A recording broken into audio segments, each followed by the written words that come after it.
Welcome back to Why Are We Like This, the podcast that treats Florida like the active crime scene it is. I'm your host, David Quinones, and I'm joined by my co-host, as always, Tomas Kennedy. What's up, Tomas? I'm in my Odyssey. He's on his way back to Ithaca. Yep, I'm Greek pilled. And if Tomas is here, that can only mean that we are also joined by our other co-host. He's just a kid from Akron. It's Gerald Doherty. Hey, Gerald. Not a kid from Ithaca. Actually, I went to Ithaca College. I am technically a kid. Yeah. Okay, he said, "Shut up, Tomas." Yeah. Watch your fucking mouth. Sadly, the New York Knicks lost out on a potential backup power forward that we could have signed. He ended up signing with the 76ers over the weekend. A guy named what's his name, Gerald? He's been around forever. Sorry, say again. We lost out on that backup power forward that signed for. Oh yeah, Breland Baines. I was about to say Rolando James. Rolando James. Guys, 20 years ago today. You know what happened 20 years ago today? 20 years ago. I can tell by the blank expressions on your face. 2006. Okay. Brokeback Mountain. Ooh, you're close. Yeah. You're close. Imagine Brokeback Mountain, but like way sexier and set in Miami Beach. And all right, I'm listening. More heteronormative. Garden State? No, that was Garden State. Well, Moonlight was 10 years ago. That was the sexy Brokeback Mountain. This really feels like one of those, like, you can't lead a horse. You can lead a horse. This is the rare moments where Tomas and I are older than David. Yeah. No, this is going to age me pretty badly. Because David's brain is so rotted by TikTok that he does have younger qualities than us. That's true. I'll take it, you know? Yeah. No, 20 years ago today was the release of the Michael Mann movie, Miami Vice. Okay. An all-timer. I know where you're going with this. And then 110 years before that, 130 years ago today, what happened? 130. It was the founding of the city of Miami. Oh. The city of Miami was founded. I just think it's funny that Miami Vice came out on the same. I don't know. Okay, maybe it's not funny. Whatever. I find it funny, and I'll just think of it warmly to myself tonight as I made those connections. But unfortunately, if you want to go watch that movie or Michael Mann movies at all in the theater, you're saying that Miami Vice, much like the city of Miami, had a beginning. Thank you. I accept your apology. Okay. Not since Space Jam have I seen such a stretch to get one in. But two things: Miami started. Yes. Do I have to be much more clear about this? I guess that's true. It's self-evident. But if you're looking for a Michael Mann movie in the theaters this week, sadly you're fucked.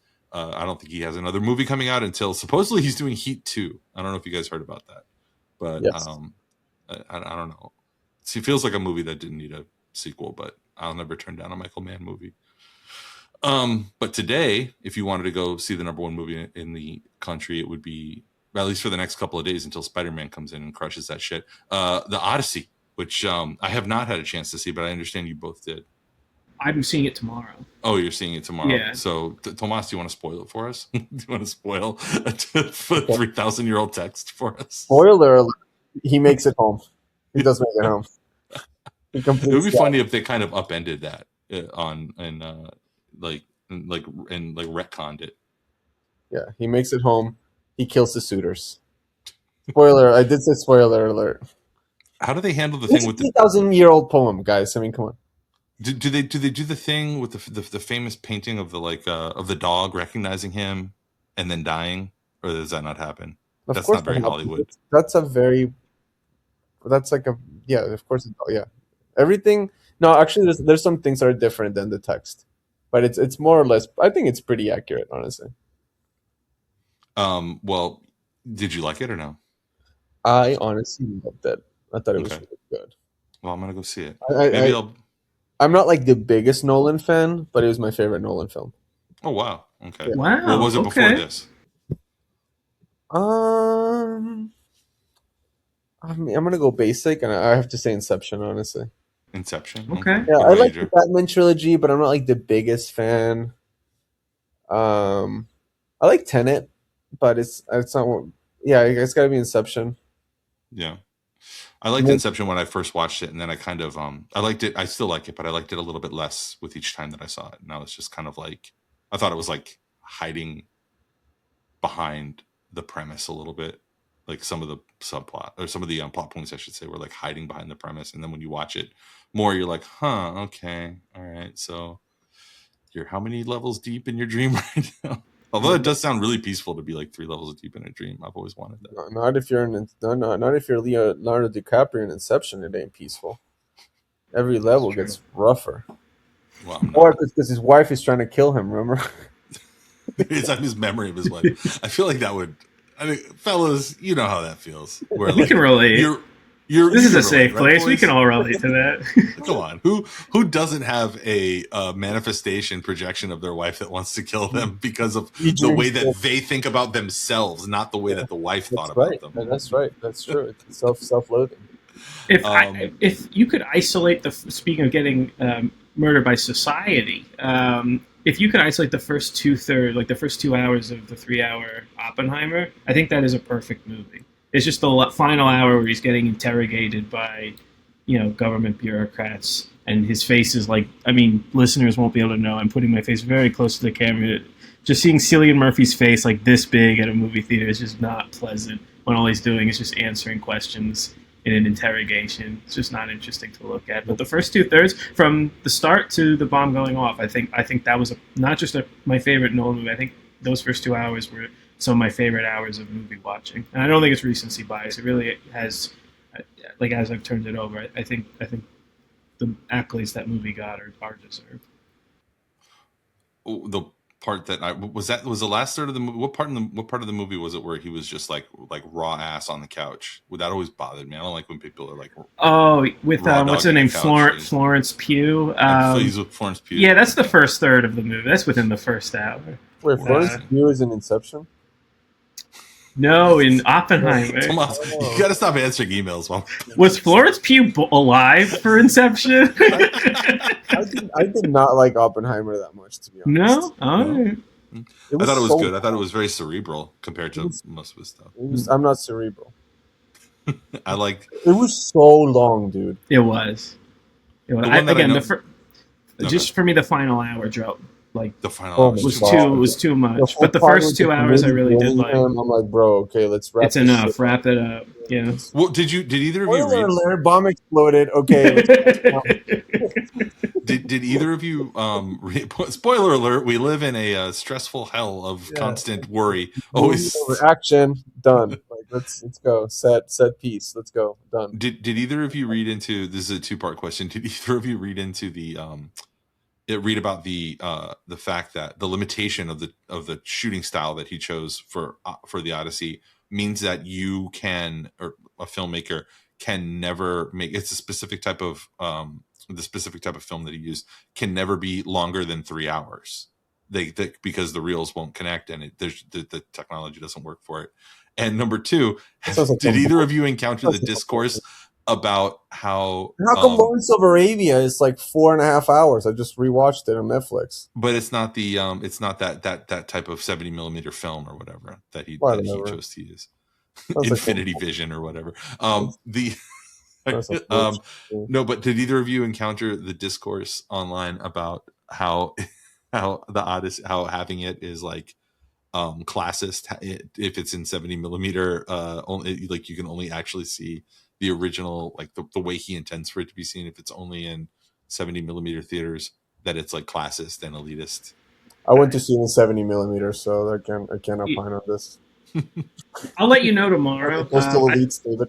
Yeah, I can't say. I don't know if it'll be in 70. I don't know if it'll be in 70mm. I understand it's frustrating that there are maybe like a few dozen places around the world that Gerald, we go to the largest IMAX screen in the world. I know, but I'm not going to. You should. That's Vox Populi right there. I'm saying I understand that there's hundreds of millions of people in the country, a good number of whom would like to see the movie. There's maybe a few dozen that could see it a few dozen locations that could actually display it the way he's talking about. So I understand. So if you want to be spiteful, wait for it to come on streaming and watch it on 140p on your phone and ask, am I doing it the right way now? On an airplane. Yeah. With shitty earbuds. Like, yes. I am purposely not watching the Odyssey until 16 months from now, when I am on an American Airlines plane that happens to have the little screen in the seat in front of me. While the other screen has like Jack Frost on next to it, so you can split your focus depending on what's going on. Or somebody, as happened to me on a recent flight, somebody watching like with no embarrassment, like a hardcore rated R sex scene, like like one seat away from me. I would die. I would be so mortified. I could not. Yeah. I just can't. Can I bring you guys back to like a better time? A time when sure. I want to show you. Hang on. I had a great time at the Odyssey, so I don't know what you're talking about. All-time favorite. Can you guys see my screen? You see it, right? Yes. I see it. This is an all-time favorite movie trailer of mine. And it is the most like 2006 coded, like you feel like you're literally standing in 2006 when this plays. And which for me, I love the idea of being like 25 again. It feels great. Hit me. Enjoy.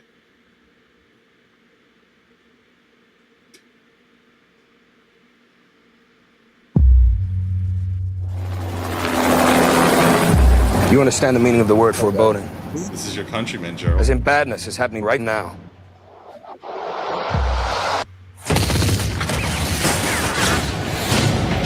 Oh, there we go.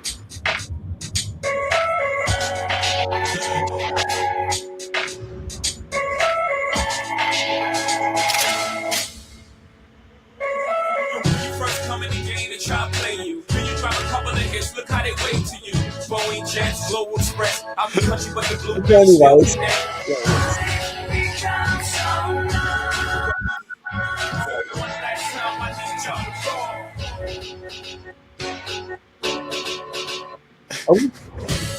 It's just one of my I appreciate that trailer did not give away a lot of the story. If there's any to give away. What happened to Colin Farrell? I guess he was in The Penguin, right? He's in the weirdest show on television right now that neither of you will ever watch, so I'm going to spoil it for you. He's in a detective noir, an LA detective noir show on Apple TV called Sugar. And, how do you know this? You watch it? I watch TV, yeah. And I haven't watched this show specifically, but I'm like aware of it.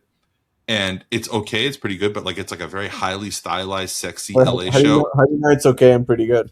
I've seen like a few episodes of it. It's been on for multiple seasons at this point. I'm not ashamed of having watched Sugar. It's not something I would shut off in the middle of a American Airlines flight because of sex. Sugar? It's called Sugar. And like 6 or 7 episodes into it, apparently you find out that he's an alien. He's an alien. No way. It's one of the most batshit shows. Right now. Nobody. I don't think anybody's watching it. I watched like I would say 4 episodes of it probably. Wait, how many seasons are there? I think it's in the middle of either the 2nd or 3rd season. I'm not sure. Okay, I googled Sugar Alien. The first thing I get is a Reddit thread that just reads Sugar season 1, episode 7. I am absolutely pissed off about that twist. Am I the only one? Yeah. The first warning is I was warned ahead of watching that there would be a major twist later in the series, so I was prepared, but I had no idea it would be that. I still enjoyed it though. It didn't ruin anything for me. So opinions are split. It is contentious. Classic Reddit opinion. Perfect. Yep. Like, I'm scared and confused by this. It's okay. Yeah. Not so bad. You're not gonna lie, I am kind of intrigued now. You like it? I mean, like it's on Apple TV Plus. You probably like get it for like a year for free with your fucking buying an iPhone or whatever. Like they give that shit away on the back of like Bazooka Joe wrappers. Oh wow! What a deal! I just have to go buy a new iPhone. And Wow! Now that I spent $1,200, I can watch this movie from now 20 I get years the $5.99 ago. streaming service a month that comes with it. Awesome, nice. yeah, I wasn't going to, but now that you mentioned it, David, maybe I should upgrade my iPhone. I feel like I don't know. I've never seen the money for Apple TV Plus come out of my bank account, so I just always assumed that it's like free or it's included because I have so much Apple shit. I don't know. I feel like I clicked on an offer at one point, and I don't know. Maybe I am paying for it. Who knows? Really? But anyway, I was going to try to bring up that Emily Wilson, the translator of the most, I guess, like the most well respected contemporary version of the Odyssey, kind of shit all over the movie a little bit, but whatever. Yeah. Vibes are good. So you know what, Emily Wilson, why don't you do something that generates $500 million? Emily Wilson thought the movie was too woke. Oh, really? Not really, but I don't know. I didn't have time to read this. She just thought that Odysseus was like too much of like a brooding pussy, and like just not like prideful or a trickster. Like some of her criticisms were stupid. She was like, well, you know, like in the poem, like Odysseus tells the Cyclops that his name is nobody. So when the other Cyclops come into, you know, to ask him what's wrong, he replies that he's nobody, you know, so therefore he thinks that nobody is attacking him. And also the sheeps are supposed to be giant. And it's like, well, that shit just doesn't translate well to like the film form. You know what I mean? It's just like nerd shit. Our criticisms are just straight up nerd shit. Yeah. Trying to set up man's desire, trying to establish that a man's desire is to go home is a subversion of gender roles. A man is supposed to be out in the world and not want to go out. Yeah. That's right, with the fellas. Also, she wrote that the food looked like garbage in the movie. She said the food looks horrible. Which Odysseys are for the boys. Instead of I would never be alive 2,500 years ago eating that bad food. You better believe. I'm going to China. They probably had better food at that point. 2,500 years earlier. Okay, well there we go. The Odyssey. I'm gonna try to go see it. Although I do have to put, because of my, go watch it and go watch it in 70 millimeter. 70 millimeter. I will do it. Watch it on a screen that's 70 millimeters big, and let us know that you did that. Watch it on your Nokia flip phone. Mm-hmm. So from what kind of transition can I do for this? So from just do a musical transition. Just do a musical in post. Just do a musical transition. No, I have one. A little piano ditty. If I had my little my little digital piano setup, I could play a couple of notes from Amelie, because my daughter's been working on it lately, and I've been seeing her do it. If I had my MIDI keyboard here, but I don't. Here we go. From one man trying to make his way back home to another man who has made his way back home and has now had the courts confirm that he is back home and he's from here. Let's talk about the Florida gubernatorial. Like, do a little check-in on what's happening, and start with a name that we're kind of familiar with that I wanted to just like kind of circle back on, because we briefly mentioned him, James Fishback, who is all the rage among Gen Z boys and men, as Tomas pointed out. That boys who can't get laid. Who can't get laid. So this was from today, Tallahassee byline from the Sun Sentinel.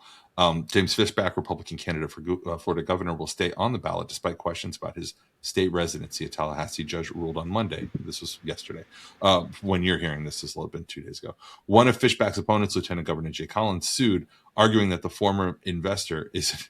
It's always funny that they call him an investor, like implying financial literacy and implying that he knows how to handle money. Is ineligible to be Florida governor because of the time he spent in Washington, D.C. Florida's constitution requires that the governor live in Florida for the 7-year period before their election. Judge David Frank ruled Fishback meets that bar. Fishback, quote, took the witness stand, was sworn in, and testified under oath and that it was his intention to keep whatever. So this was what Fishback claims, Tomas, and I'd love to hear your thoughts on it, although I don't know how deeply sourced you are in the inner cockles of the Florida Republican Party here in the state. You'd be surprised. You'd be surprised. He claims that this is collusion amongst like just all the Republican interests that don't want, for those that don't know, James Fishback is he's like the because he's What's on that? the ballot. Clearly not, because he stayed on the ballot. Right. So for those that don't know, he is a like sort of a contemporary of like a Nick Fuentes, Tucker Carlson wing of conservatism that is very appealing um, to young people, and that was like that was the main observation that I wanted to make, because I think 10 years ago, all three of us on this call, you guys were very young men at that time, but all three of us on this call were like we were young men. We were a little like disaffected by politics probably, and we didn't like what was coming from the mainstream and the establishment, and like what we gravitated to, which was like, the Bernie wing of, what ended up being a couple of semi-successful primary runs, is so different from what the young men today are being drawn to. But if you hear Fishback talk, or if you hear his kind of incredulous like supporters who you can tell are just like saying the right thing that they know they're supposed to say, there are parts that rhyme. There's like environmentalism, and there's like anti-corporate sentiment, and there's like the Anti-war. big part, anti-war. And by the way, what the fuck does the Florida governor have to do with that? But anyway, whatever. Well, they can invest, and they Yeah. can certainly do things. I mean, I think He's been critical of Israel, I think. Yeah, another sort of departure from his normal, the like the party standard, I suppose. I don't know. What do you guys think about that like, and because I had made a joke on a previous episode where I was like, he's going to find out the same thing. Fishback's going to find out the same thing that Bernie found out, which is like relying on men in their 20s to be your main voting block isn't going to translate to much. So men who are like kind of not really tuned into politics, but have like found you in the wilderness, it's not really a recipe for electoral success. But I'm more interested or fascinated or confused by like where men in their 20s have gone like over this last 10 years. I mean, I don't think he's expecting to win. I don't think he ever expected to win. The guy is clearly being sued by his former boss. You know what I mean? He owes hundreds of thousands of dollars in court fees. He's on the edge of bankruptcy, and I think this is just another one of his grifts that just took off, right? And obviously it's been augmented by the governor's office, right? I mean, there's a ton of DeSantis operatives that have elevated his candidacy, as a sort of an attack dog against Byron Donalds. But yeah, I just think it's just another grift. I think it went farther than he thought, but I don't think he's expecting to win the governorship, let alone the nomination. And I think for what it means to young men, it's there's just a lot of like loser ass young men who feel validated seeing a guy like that say and do things in the public sphere without consequence, right? And they wish that they could do so as well, and they feel represented by him, unfortunately. I would draw. I mean, if we're getting outside the specifics of Fishback, like Fishback, I think to Tomas's point, is just trying to catch lightning in a bottle among a specific generation and show that even though he lost an election, if he can draw enough of the under 45s, that that'll be his moral victory, and then make a media career out of it. He'll it. go into his next thing. Yeah. He's not even going to get as far as David Duke did in the 90s. Like, he's not going to get to any second round. He's not, because there's no jungle primary. He has no chance of actually getting the nomination and therefore advancing, even if he's banging on very similar themes of downwardly mobile male resentment. But channeling it onto, like, channeling economic dislocation towards cultural grievance, which is like the bread and butter of that wing. Alex Jones in the 2000s would hit on very similar things. Like we famously talked about the Making the Frogs. The guy was actually talking about all of the pesticides that companies were actually putting in the water that actually would change the physical makeup of the wildlife, which would point to, okay, we need stronger environmental protections. However, you're running in to be the standard bearer of a party for which a coalition for that program does not exist. And in fact, like, for example, as RFK just found out, they're going to promote the production of Roundup as a national security measure, and RFK Jr., who's done nothing in his entire life but fight Monsanto, now has to say, "Oh, actually, in this specific situation, it's actually good that we're doing Roundup." To the embarrassment of anyone who ever supported him. The vehicle of the Republican Party is not going to be able to. And I'm not saying the Democratic Party is either. But I'm just saying, if you're going to talk about the downwardly mobile, like if you're going to talk about economic grievance but channel it towards culture, the economic grievance is only going to continue, and you're going to have to constantly find different cultural targets. Have you realized no one talks about MS-13 anymore? Wow. No one talks about maybe the problem was solved. They solved it. Sorry? Yes. Tren de Agua, yeah. Exactly. They're always going to have to find another bug. Right now it's Israel. But it'll be something else. In 5 years, it'll be something else. Because they're never going to be able to name the thing. They're never going to be able to name the thing, which is the profit motive, which is why people can't afford, a starter home costs the same as, a starter home today costs about as much as a regular home did 10 years ago, which is insane. But there's nothing in their toolkit to do that. You're going to have a state intervention into the economy to do something like that as a Republican? Good luck. They always need one of those. They need like that, that stalking horse or whatever, that straw man.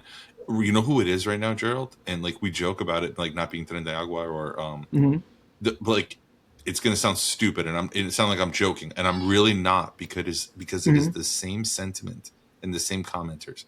Right now, it is black defensive basketball players playing defense in the WNBA against Caitlin Clark. Yeah. Everybody playing defense against Caitlin Clark is an enemy. Congress is looking into it. I'm not joking. Congress is literally looking into why they're playing such hard defense on Caitlin Clark, the pretty white girl, straight girl. Which, by the way, that's not me being like, oh, they only like her because she's pretty white and straight. That's the commentary on the right saying that they're targeting her because she's pretty. I don't think they call her pretty. I'm not trying. That's not a no, and I don't even mean that as a shot at Caitlin Clark. I think Caitlin Clark is a positive force for the WNBA. I've definitely seen her described that way. I've heard it for Sophie Cunningham, her teammate, that one too. which frankly, so the only reason anyone knows about Sophie Cunningham is because she plays with Caitlin Clark. Caitlin Clark is a positive force for the WNBA. I do think she gets held to a weird standard because everyone knows she's marketable, but they want to channel that marketing for their own purposes.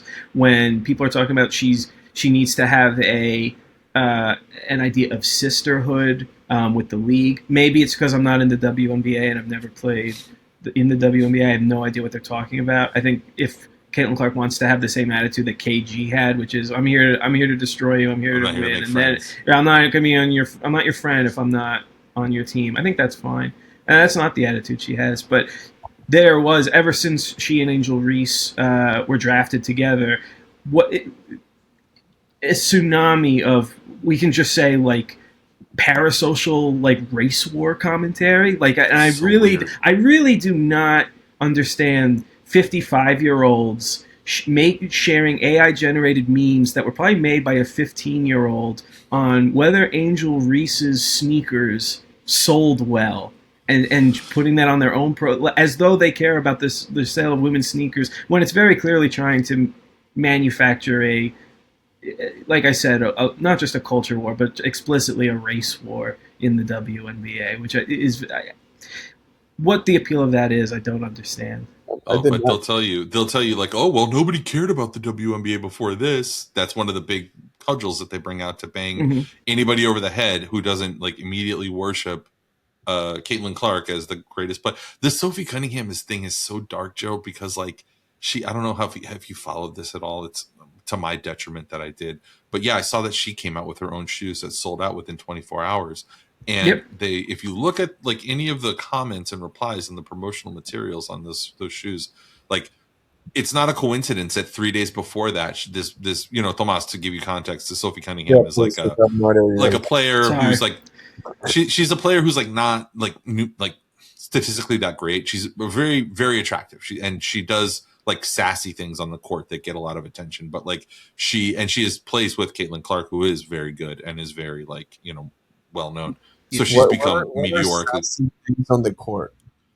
She did a thing where like she got into a scuffle with another player, and let me see if I can find it. So I'll break it down very quick. So there was a player who was targeting Caitlin Clark on the face and in the eye, and the refs were not doing anything about it. So Sophie Cunningham took it upon herself to take that player and throw her to the ground when she was going in for a layup, and this made Sophie Cunningham's jersey sell out in like 24 hours when no one had heard of her before.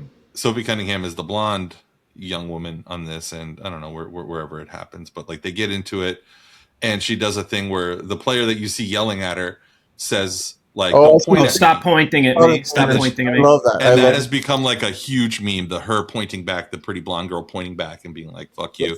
But what's I think more reprehensible than that is, like I said, she had came out with some shoes recently, which is weird because she's like not like a player that you would normally give shoes to. She's like very mediocre.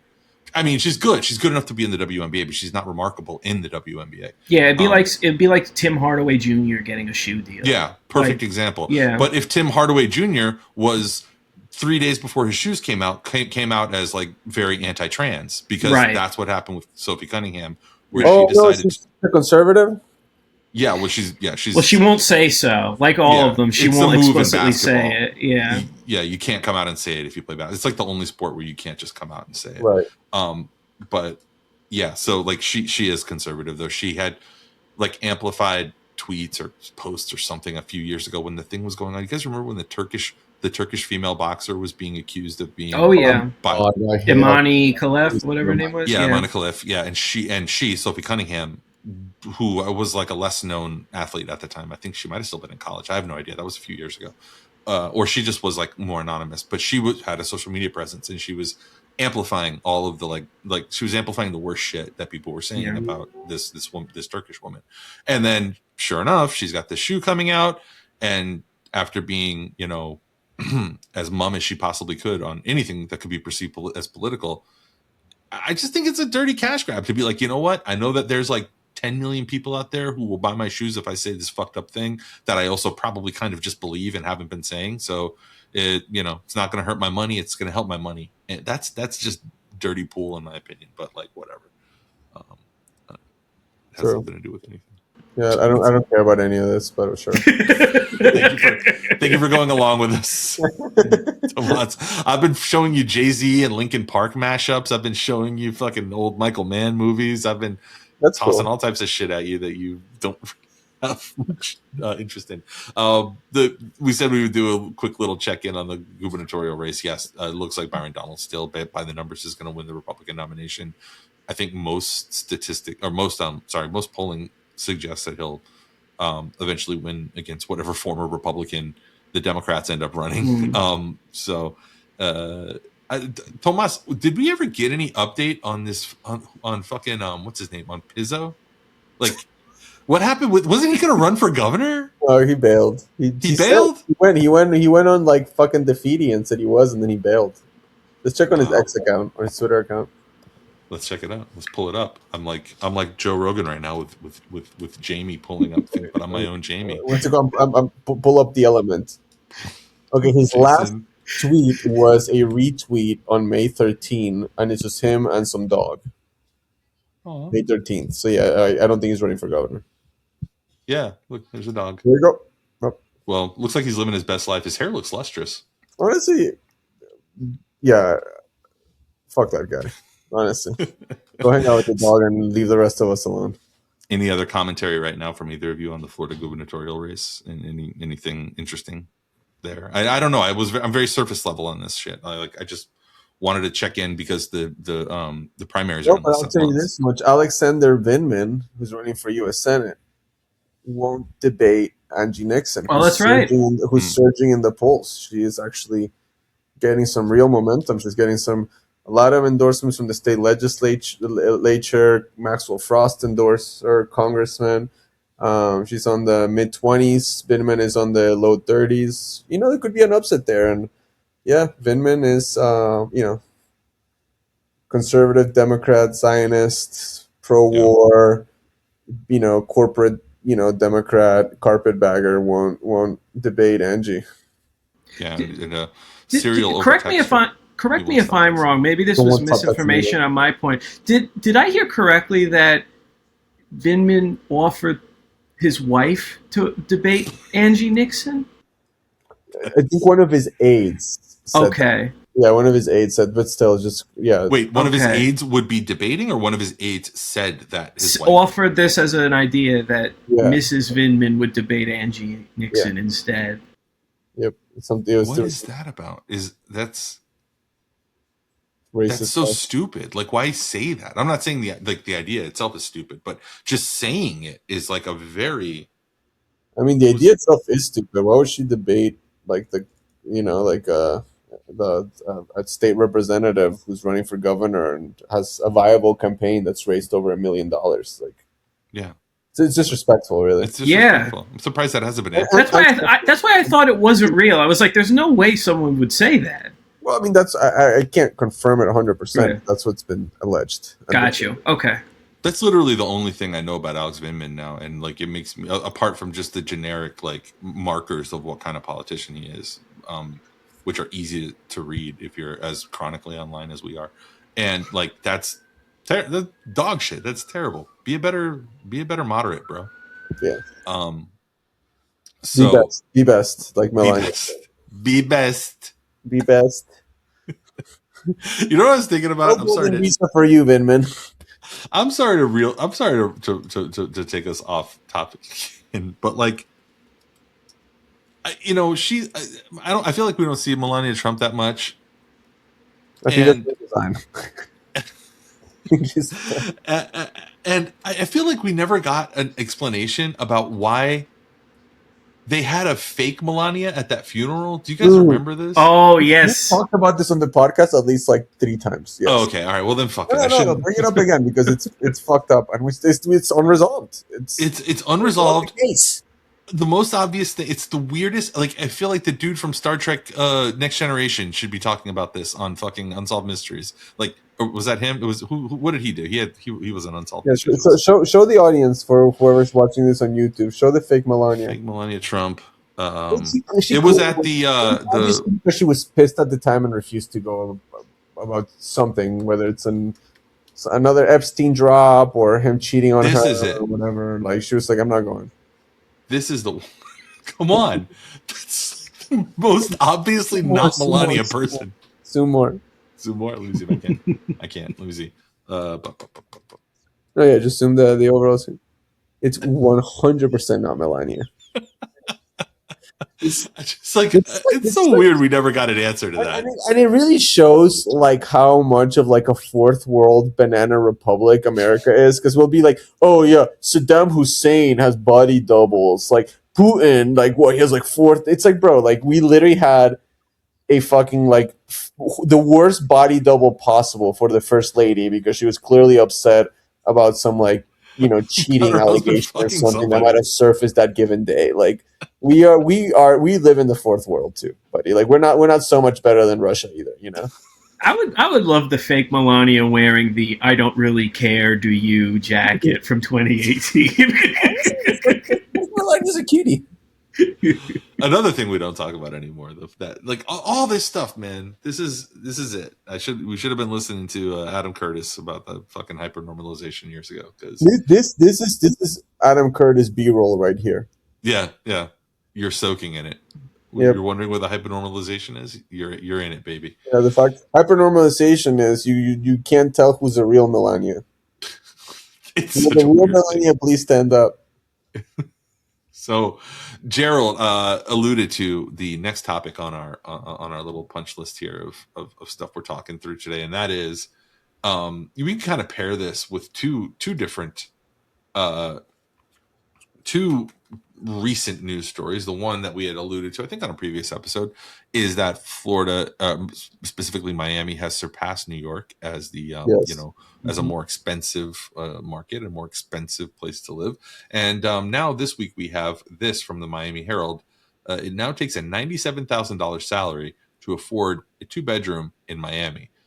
Miami area minimum wage workers need to clock north of 130 hours a week to afford housing, at least if they want a 2-bedroom. Now, I'm going to just say right now, guys, I hate that kind of framing when they do the Yeah. minimum wage thing, because it just gives the easy rejoinder is like, oh, well, nobody makes that. Nobody makes the minimum wage. And then it's not even like a thing where you debate about it. It's just a normal reader sees that and it's just like, well, I don't make minimum wage, so sucks to suck. Even if you don't make minimum wage, $97,000. That's a better metric. That's a better way to show that's it. like that's a comfortably, like, in any other era, $97,000 for an earner is like very comfortably middle class. Like, I'm like, you're one other person working away from the white picket fence dog in the yard lifestyle. Like, it's not. It's I race you this, Gerald. yes, We live where they vacation. that's true. Yeah, unless you're like me over the weekend. Unless you're like me over the weekend and wanted to take advantage of living where they vacation and take a little impromptu trip out to the beach and find that the beach report says that, like, and bring your like family and your wife and your daughter, and you find that every beach that you want to go to is caked in human shit. It's Like, literally like fecal matter in the water, flesh-eating bacteria, infestation of algae. You're shitting your brains out from the Taco Bell lettuce that From you ate the next day anyways. You're getting charged way too much for parking. Yes. yeah, it It's fucking. not But maybe we could just take the metro rail to the beach. Nope. You're Try just- again, asshole. The Miami Beach residents yelled at that because pores might find their way. Stop the train. They're literally chanting, "Stop the train! Stop the train!" I swear to God, they're literally the South Beach residents like, "Stop the train! Yeah. Stop the train!" You can go look and check the video. It's the most Disgusting. They want the most people that serve them and feed them their fucking treats and pour their sugary snacks into their mouths to have to sit in traffic for 2 hours coming from fucking West Kendall to come do it. It's reprehensible. Miami Beach, be best. An average 2-bedroom apartment in the Miami metropolitan area costs roughly $2,440 a month, according to data from the Department of Housing and Urban Development. To comfortably afford that unit, someone would need to earn roughly $47 an hour or $97,000 a year, well above Florida's $14 minimum wage. Again, I don't like when they frame that way because it just gives a permission structure to the reader to be like, well, that's not me. I'm not a loser. A new report from the National Low Income Housing Coalition shows all that stuff I just said. So, like, I think back, and I hate to sound like old man, like Grandpa Simpson talking about how like a nickel used to get you like like an ice cream or something like that. But like, I do think about my first apartment here 20 years ago, 2006, in Miami with my then girlfriend, now wife. It was right in the heart of like Little Gables, just like a couple blocks north of Miracle Mile. And it was $900 a month for a 2-bedroom. Yep. And again, like, I'm old, so like that says something. But like, that was the most that I had ever spent on an apartment moving here from Vegas. Apartment 2-bedroom. Every apartment I got was 2-bedroom, and they were all like in the range of like $400 to $800 a month. And this, again, and when you're talking about things that like are not well presented or maybe are not well like communicated. I hate it when you have an anecdote like that and somebody hearing it can just be like, oh, well, inflation, because that far outstrips inflation. That's like, it's unattainable. It's not something that the 28-year-old me could not attain this. And I was already in the workforce like 6 years. I was already a college graduate for 6 years at that point. Yeah, I mean, dude, like when I moved first to Miami when I was 11 years old with my parents, but I remember we lived in North Beach. You went to Clara's apartment, right, in North Beach, right by Yeah, I know that area really well. Yeah, we're like on 74th. I used to go to Lou's Beer Garden there all the time. Yeah, 74th and Abbott. It was a 1-bedroom apartment, 2 blocks away from the beach. 1-bedroom, living room, pool, like like the typical 2-story middle class, old school North Beach apartment. $600, dude. Yeah. 600. That now, I mean, Clara's apartment 2 blocks down the street, another 1-bedroom apartment. She paid $1,900, and that's what, like, this was in 2003. Yeah, it's what 13. Little 20 years ago. That's a huge jump in price for just 20 years. That apartment I told you guys about our first one together, my wife and I looked it up out of curiosity, and they haven't rented a unit there for a while, but it was like 2021 was the most recent, like, archived rental or apartments.com. And it was and back then, like 2022, I think it was in 2022, it was $3,200. So it had been $900 in 2006, and then 2023. That is not inflation. That's gouging. Right. Dude, Gerald, do you remember the apartment that Laura and I used to live in? Yes, with Luisana? I do. Dude, remember that beautiful apartment in Coral Way, like right there in Shenandoah, blocks away from Coral Gables. Two-bedroom apartment. Apartment. That apartment was $1,200. I lived there from 2016 to 2019. Each or combined? Overall. Wow, that's impossible. That is impossible. That was normal. It might have been a little really cheap, but that was normal in that area. That was in 2019. Mm-hmm. And that's not even that long ago. That apartment was at least $2,000, at least $2,200, $2,400. Crazy. Well, this is the thing we talk about, right, Gerald? Where it was like, it's hard to even see a solution to this issue, because for housing generally to get to that price, that people age like 22 to 29 would be able to afford, like, there would also need to be so many other factors at play, like a huge economic recession and a downturn in the housing market. And then people like me, who a lot of my personal net worth is tied up in this equity of this house that I have. And if all that disappeared and this house became worth half of what it's worth tomorrow, maybe some kid could come buy it, but I'd be fucked. And I probably wouldn't sell it, because what am I going to do with that? Like, to your point about like people thinking, oh, that's just inflation. Like, if you phrase it in minimum wage terms, and it allows the reader to check out and just say, oh, that's because of inflation. That's because of everything after COVID. I had a conversation with someone who said, well, we have 2% inflation, but what if we had policies that could get us like to 2% deflation? So I looked up.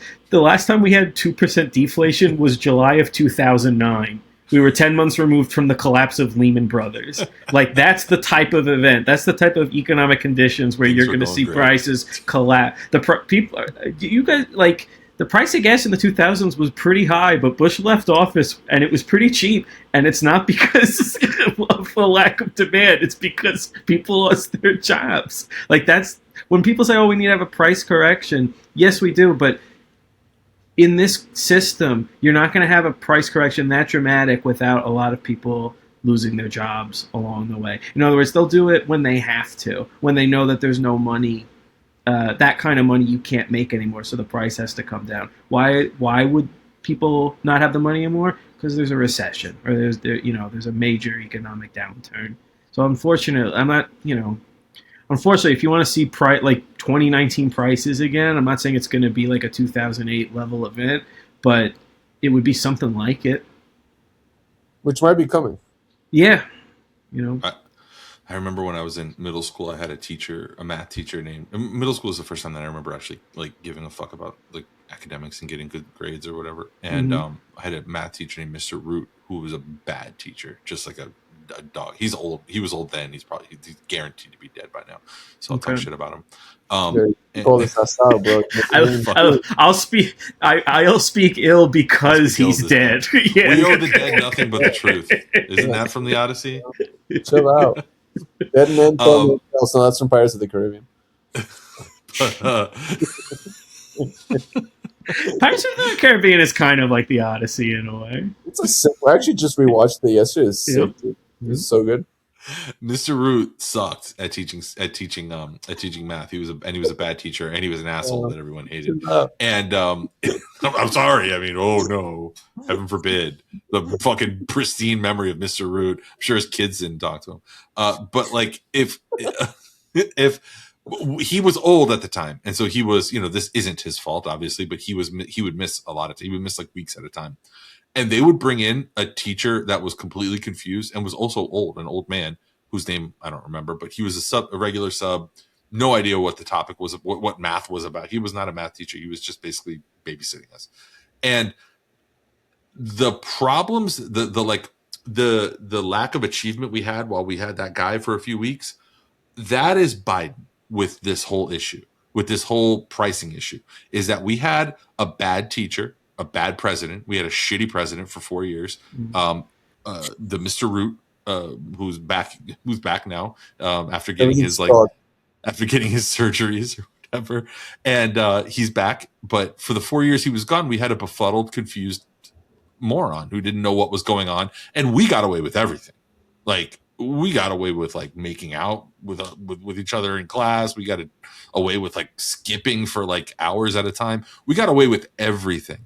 And that is how corporate America was under Biden. They got away with fucking everything. All of that inflation, that was a correction. That was like, oh, well, you know, it's the supply chain. It was bullshit. It is. It was just it was the supply chain. But you turned out just fine. That's what's going to happen to the economy. It's going to be okay. As I click off recording and just cry to myself because I don't know basic algebra. Listen, you know what my math teacher used to tell me? You need to learn this because you're not going to have a calculator on your phone at all times. So guess what, motherfucker? Not only do I have a phone with a calculator, now I have ChatGPT to do complex math problems. So who had the last get them right almost all the time, like 70-ish% of the time, it gets it right. I'll take those odds. The median Miami area worker earns $32.30 an hour, according to the most recent data from the BLS, slightly below the nationwide average of $33.54. Did you guys see how Rick Scott was saying that Byron Donalds is going to bring back all the jobs? Yes. all the actual good jobs. This guy is on a heater on subtweeting Ron DeSantis in the last like 3 months. He is shitting all over Ron DeSantis. I love it. It's very funny. Florida's bad, but Miami's worse. The picture across Florida looks almost as bad as it does in Miami statewide. The housing wage for a 2-bedroom is $37.93 an hour, the 10th highest of any state in the country, according to the coalition's report. Someone pulling the state's minimum wage would have to put in 108 hours a week. There is like cheaper places to live in Florida, but like you're living in Florida without. I would never live in Florida without living in Miami. I will never live anywhere else in Florida except Miami. Absolutely not. Yeah. Yeah. So, Gerald, again, it's the second week in a row where I'm asking if you're going to start looking for property down here. Just saying. I mean, I'm not going to beat the deadest horse. What jumps off the page right here, and I think that's also part of Fishback, to bring it back to Fishback, if I may. Registered nurse, at least, is the closest you can get, which should point to the composition of the working class, basically since the turn of the 21st century. It's an aging society. It's a job that most of the jobs are going to be in taking care of an aging population. There's not, it's the whole reason people are freaking out about Social Security and the fund and all the rest, is because there's too many old people and not enough young people. Someone has to take care of the old people. Registered nurse makes $38 because there's demand for that job, but that's not a very male-coded job. Right. When people think about workers, they don't think about nurses. Just bringing it back to that. It did jump off the page. Obviously chief executive and legislators making $87 an hour by comparison. I don't think maybe he ran for the job so he could afford a 2-bedroom in Miami. Now that I think about it, without getting his couch nice possessed. Pay increase. Yeah. Yeah. Just why not? Why don't you just go? Hey, like kids, Look you're at worried these about jobs. this? Go these be jobs, a CEO. Just these jobs. Driver makes $24 an hour. A cashier, $14 an hour. A cook, $15 an hour. A secretary, $20 an hour. An accountant, $38 an hour. Still not enough. Software developer, okay. Software developer, at least in business. Still, that AI definitely didn't just gobble These up. jobs don't pay enough. Sorry. Yeah. The money has to come from somewhere. It has to come in the form of wages, and no one wants to pay higher wages, because then guess what they're going to do? Up the prices even more. Yeah. Those prices come down when these jobs not only don't pay but are gone. That's when the prices come down. I don't know. I guess I'm prepping for this episode. As I was reading through all this, I was just like hit with that conundrum that I don't know what the solution is to it. Like, it feels like we we capitalismed too hard for a little while there, and now it's like can't unfry things, you know. Mm-hmm. I mean, the only solution is a fucking recession. There has to be an economic downturn. And we're due for one anyway. Working on it. Well, We're we working. are working on it. President's hard at work on it. Yeah.